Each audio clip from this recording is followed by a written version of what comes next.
Hello students, welcome again. We are continue with the topic earthquake. आज हम ये पढ़ने वाले हैं कि earthquake का रीज़न क्या है, कैसे होता है। तो अर्थ जो है हमारी वो 4 टाइप के लेयर से बनी है। सबसे अंदर जो है वो हमारा कोर है, सॉलिड कोर। आउटर जो है उसमें क्या है, मोल्टन आयरन है और वो भी गर्म, ठीक है। एक मेंटल है, वो सॉफ्ट रॉक से बना है, और एक क्रस्ट है जो हार्ड लेयर बना है रॉक्स की, ठीक है। सबसे ऊपर वाली जो लेयर है क्रस्ट और मेंटल, वो क्या है, एक तरह से कवरिंग है या स्किन कह सकते हैं हमारे प्लानट की। But this skin is not in one piece, लेकिन उसमें भी एक ही पीस नहीं है, वो बहुत सारी शेप्स होते हैं, इसकी भी अलग साइज़ होते हैं।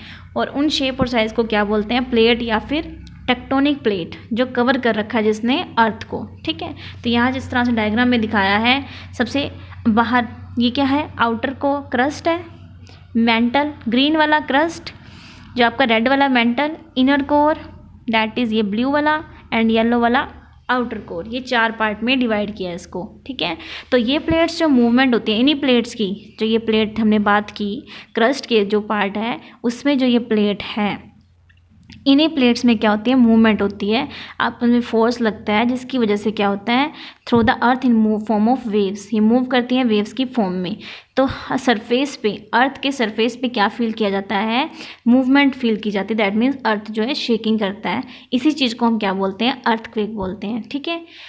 ग्रेट रिजल्टिंग फोर्सेज में also cause changes in landscape, और इसकी वजह से आप कह सकते हो कि बहुत सारे चेंजेस आ सकते हैं लैंडस्केप में। हमारी लैंड पे माउंटेन्स बने हैं, वोल्केनो बने, वोल्केनो जो है बाहर आ जाते हैं, माउंटेन्स बनते हैं, ये सब का इसी का रिजल्ट होता है, अर्थक्वेक का ही, ठीक है।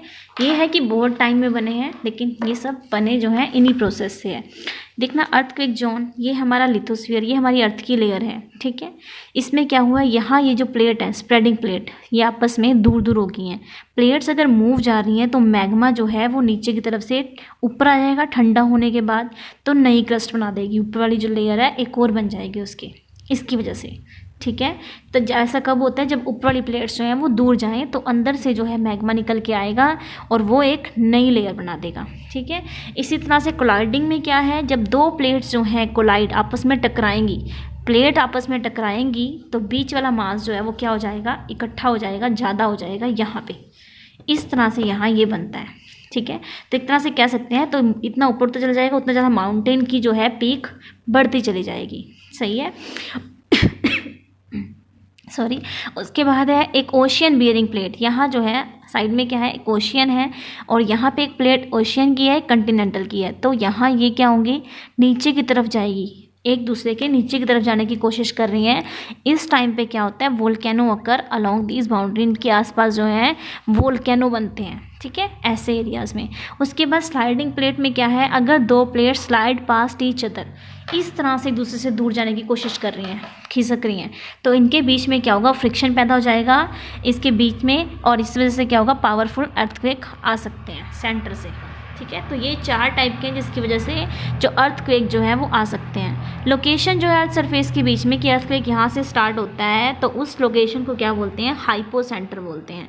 और उसके बाद the location directly above it on the earth surface, और बिल्कुल ऊपर वाले को, जो अर्थ का सरफेस पे पॉइंट आएगा, उसको बोलते हैं एपीसेंटर।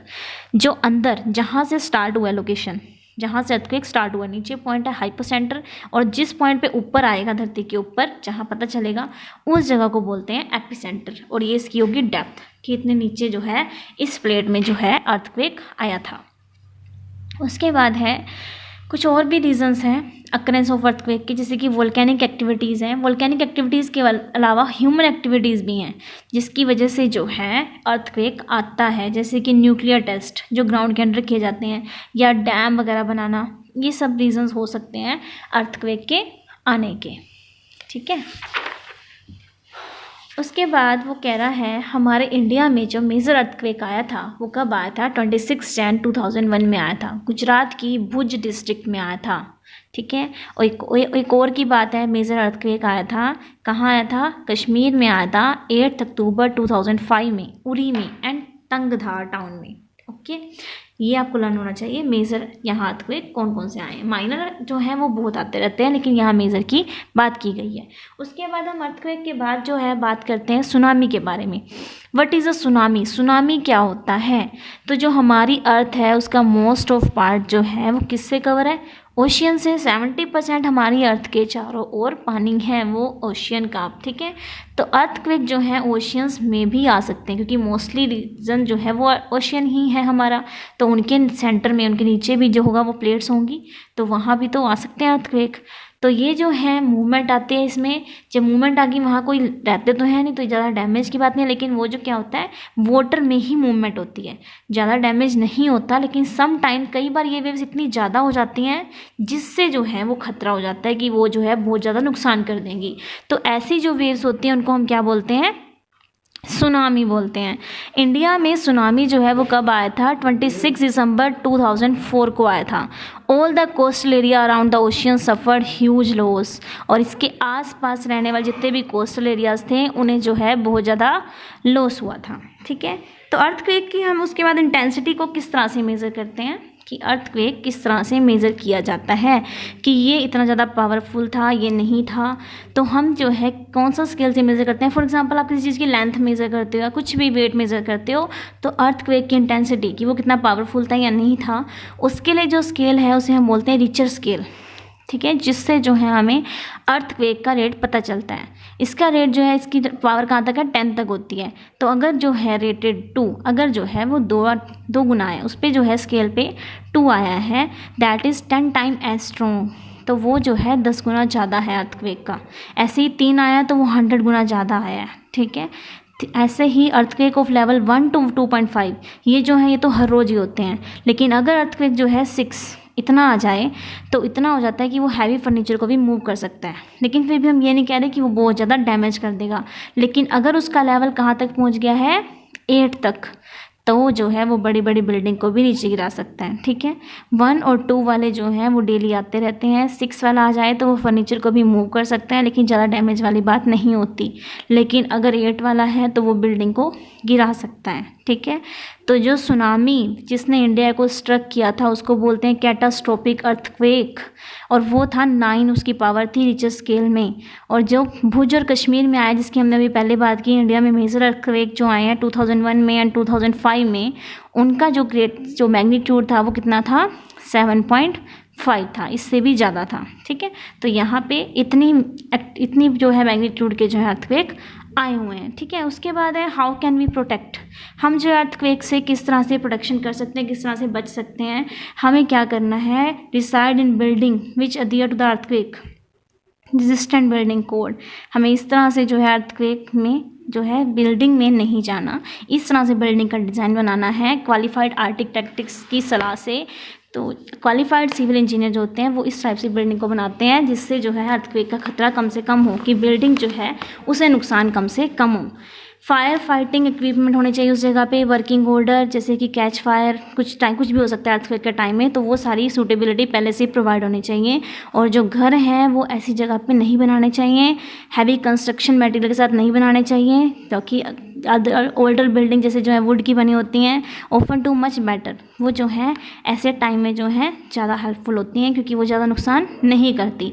जो पुराने टाइम की हाउस होते थे वो जो थे मच बेटर करते थे, because a wood is more flexible than concrete, तो वो जो वुड थी वो ज़्यादा फ्लेक्सिबल थी कंक्रीट से। During an earthquake if you are at home, अगर आप घर पे हो तो अर्थक्वेक के टाइम आप क्या करोगे। अगर आप जो ग्राउंड फ्लोर पे हो, close to the entrance you can try to run outside. अगर आप ग्राउंड फ्लोर पे हो तो आप जो है क्लोज टू एंट्रेंस पे पहुंच जाओ, तो आपको जो है बाहर जाने की ज़रूरत है, ठीक है। Usually one you start feeling that, अगर आपने जो है ऐसा फील करना स्टार्ट कर दिया है कि हाँ भूकंप आ चुका है, आप हिल रहे हो, तो ये जो है अब इस टाइम आप नीचे नहीं जाओगे, ठीक है। Jeopardize your life by doing this, आप इससे अपना नुकसान कर सकते हो। अगर आप you are in bed, protect your head with pillow, अगर आप बेड पे हो तो अपना हेड को पिलो से प्रोटेक्ट करो। बेस्ट आइडिया क्या है, बाय टेकिंग शेल्टर, आप मोस्टली क्या करो, एक टेबल के अंदर चले जाओ, ठीक है, तो जो है नुकसान कम हो सकता है। स्टे अवे, कोई बड़ी बड़ी कबर्ड हैं, अलमारियाँ हैं आपकी वो घर में, कोई बड़ी चीज़ हैवी चीज़ उसके आसपास जो है ना खड़े हो, वो आपको हार्म कर सकती है। अगर आप घर से बाहर हो तो आप क्या कर सकते हो, अगर आप कार में हो, बस में हो, तो आप ड्राइव जो क्या करो, स्लोली करो, ठीक है। और ऐसा अगर दिख गया तो आप इंसाइड अपने व्हीकल के अंदर ही रखो, जब तक वो रहो जब तक वो स्टॉप ना हो जाए। कभी भी एक पेड़ के नीचे खड़े ना हो, किसी बिल्डिंग के आसपास खड़े ना हो, पावर केबल के आसपास ना खड़े हो इस टाइम, ठीक है। ओल्डर बिल्डिंग जो होती हैं वो क्या होती हैं, किससे बनी होती हैं, वुड से बनी होती हैं, ठीक है। तो वो अर्थक्वेक के टाइम ज़्यादा फ़ायदेमंद होती हैं मॉडर्न बिल्डिंग से, ठीक। 60-70s में जो हम मोस्टली यूज़ होती थी। प्रॉब्लम क्या है, इंजीनियर्स जो हैं वो गुड यूज़ करते हैं स्टैटिक्स का, लेकिन अर्थक्वेक जो होता है वो डायनेमिक इवेंट होता है। वो necessary static building just don't work any more when the ground is moving in all direction. तब हम कुछ नहीं समझ पाते कि ग्राउंड जो है हर डायरेक्शन में मूव कर रहा है, कि हमें जो है किस तरफ जाना है। जो पुराने घर होते थे वो सोच समझ के बनाए जाते थे। वुड जो होता है वो मोस्ट फ्लेक्सिबल होता है कंक्रीट से। तो ज़्यादातर डायगोनल स्ट्रक्चर जो उस टाइम बनाए जाते थे, उस टाइम जब घर बनाए जाते थे वो जो है ऐसे बनाए जाते थे कि स्ट्रेंज मूवमेंट इस टाइप का कुछ जिस डायरेक्शन में जाए चाहे, लेकिन वो जो है वो हेल्पफुल होता था। तो इसके साथ ही हमारा ये chapter some natural phenomena complete होता है। हमने किस किस टॉपिक के बारे में बात की, लाइटनिंग की बात की, और हमने बात की अर्थक्वेक की बात की, सुनामी की बात की। होप सो स्टूडेंट्स आपको ये नेचुरल फिनोमेना के रीजंस पता चले होंगे कि किस तरह से आता है, कहाँ ह्यूमन एक्टिविटीज़ में थोड़ा बहुत इन्वॉल्व होती है, और कैसे हम इसके अपने आप को बचा सकते हैं। Okay students, thank you, have a nice day.